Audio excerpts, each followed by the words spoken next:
Good morning, church. Man, as you've heard multiple times this morning, this is weird.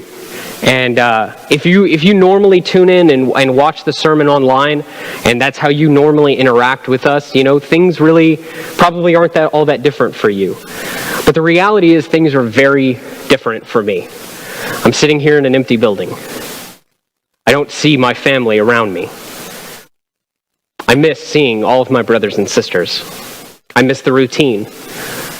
I miss it a lot. But the reality is, as a Christian, we are called oftentimes to be uncomfortable. We are called to put ourselves in positions that are different. We're called to trust God along the way.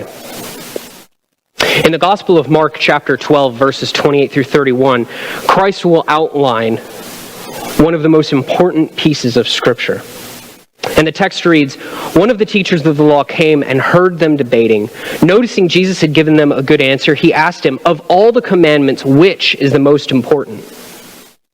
'The most important one,' answered Jesus, 'is this: Hear, O Israel, the Lord our God, the Lord is one. Love the Lord your God with all your heart, with all your soul, and with all your mind, and with all your strength.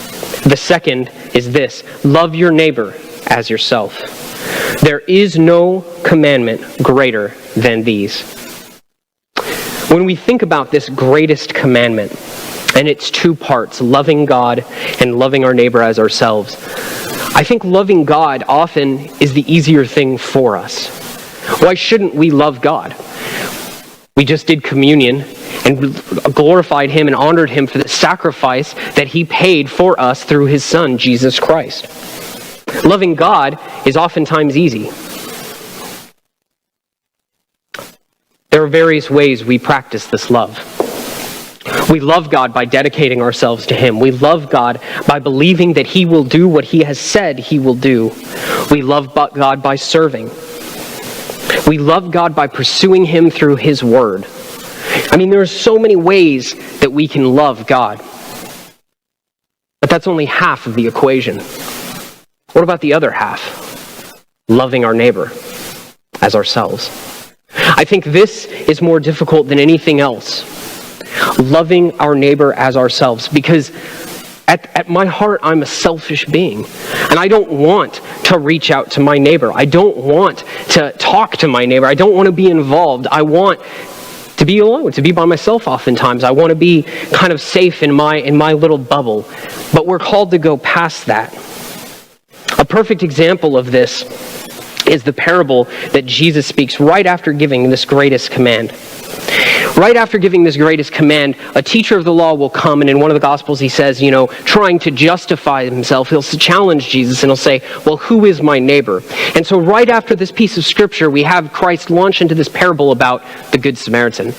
And many of us know this parable. I don't want to go too deep into it. But in this parable, we see the man walking on the road, and he's beset by robbers, and he's beaten, and he's left bloody in the side of the ditch, and he's left there to die. Eventually, a Levite comes along, and seeing the man on the side of the road, goes over to the other side and walks past him. Then again, a priest will walk by and also see the man, and he will also choose to walk on the other side of the road and pass him. Eventually, a Samaritan, a man whose people are ridiculed, a man whose people are disparaged, a man whose people are thought of oftentimes as less than dirt, passes by and sees the wounded and beat, hurt man. He stops. He picks that man up. He binds his wounds. He takes care of him. And he sees him all the way to an inn where he pays for his lodging and for him to stay and recover. Jesus looks at the man and he says, "You go and do likewise." He was the neighbor. So this morning, while we do things, while we invest ourselves and can sometimes easily invest ourselves in loving God, the reality is we can't love God unless we also love our neighbors as ourselves. It is just as important, just as vital to reach out and love to those around us as it is to reach out and love God. One is not greater than the other. They are combined the greatest commandment. Right now, church, we have neighbors who are scared. We have neighbors who are hurt. We have neighbors who are huddled in their houses, terrified of what is next to come. Scared of things they can't even see. Worried because of an invisible illness and sickness. What is our response as the church? Are we to hide in our houses and never reach out to anyone around us and never talk to anyone again and wait for this thing to blow over? I mean, we could do that. We could do that. But I want to encourage you this morning.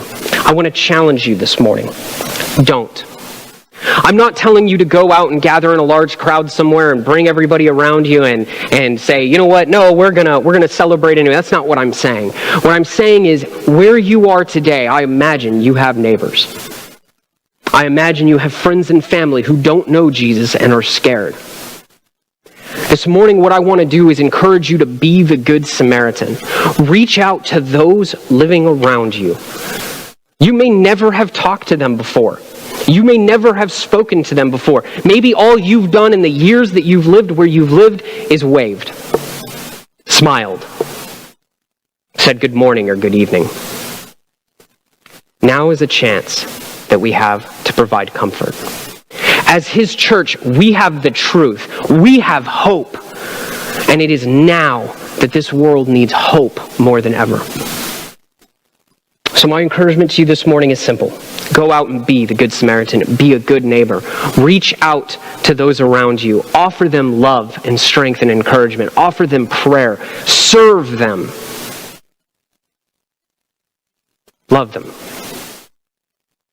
Because when we love them, we love